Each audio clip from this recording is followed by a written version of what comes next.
Биздин рубрикабыздын бул чыгарылышындагы каарманы Темир уста Алым Тургунов.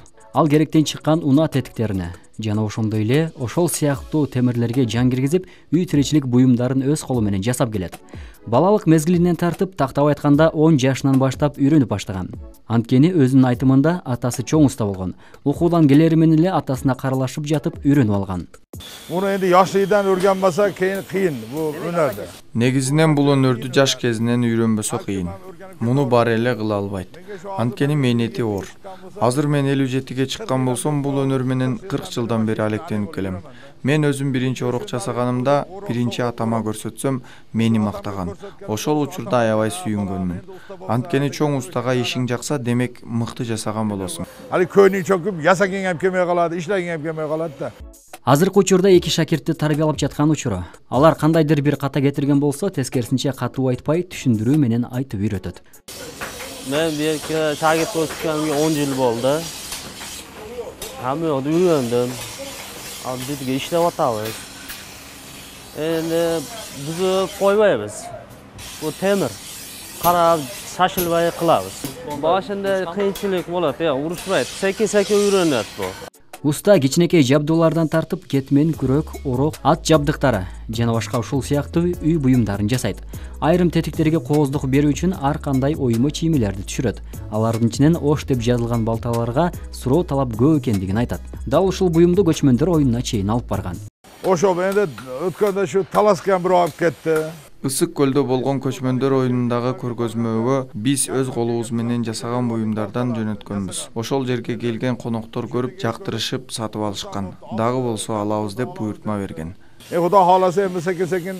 Негизинен кардарлар бир эле жабдуу көп кызматты аткарган буюмдарды көп издейт дейт. Ошондуктан өзү ойлоп чыккан бул кадимки тешенин артына өзгөчө жер жумуштартуучу кызмат аткарган бөлүкчөсүн ойлоп тапкан. Бул буюмдун жасалуу ыкмасы биринчи бышык темирден белгилүү өлчөмдө кыркып алынат. Андан соң тешенин формасы сызылып, ашыкча бөлүгү алынып салынат.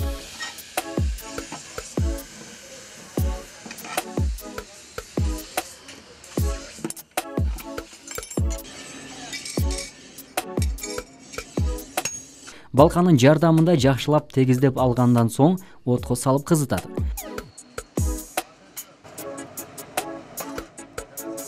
Жумшагандан кийин бул уч жагын учтуу кылып кыркып алат.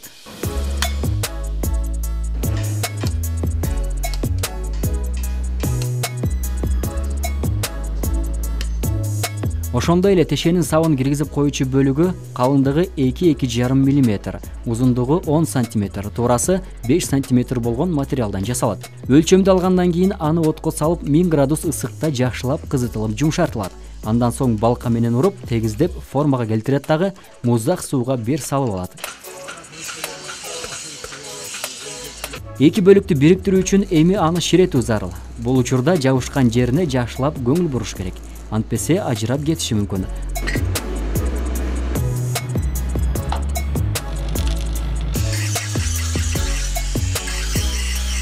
Даяр болгондон соң аны өзүнүн атайын станогу менен жакшылап курчутулат. Бул процесс бүткөндөн кийин эми ага кооздук берүү керек. Ал үчүн атайын чачма боек менен өң берилет.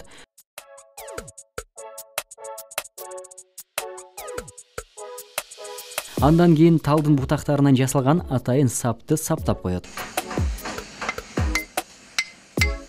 Чыгып кетпей бекем болуш үчүн сөзсүз түрдө мыкталат. Бирок ушунча кыйынчылык мээнет менен жасалган буюмдун сатууга чыккан баасы болгону 50-80 сомдо түзөт. Кээде кардарлар жасоого кеткен материалдын баасынан дагы арзанга сураганда капа болуп кетет. Эми бир кетмендин баасын 300 сом десек жакшы кетмен. Мисалы үчүн бир кетмендин баасын 300 сом десең, алар айтат, ушул нерсени да 300 сом дейсиңби дейт. Алар материалды сатып алганыңды мээнетти ойлобойт да. Андан кийин али сен мээнет кылып, бирөө буну ачар манака десе болбойт. Алым уста бул өнөрдү 40 жылдан бери аркалап үй бүлөсүн багып келет. Азыркы учурда 2 уул, 1 кыздын атасы. Азамат Байетов, Уларбек Мужиев, Арутан көрсөтүүсү.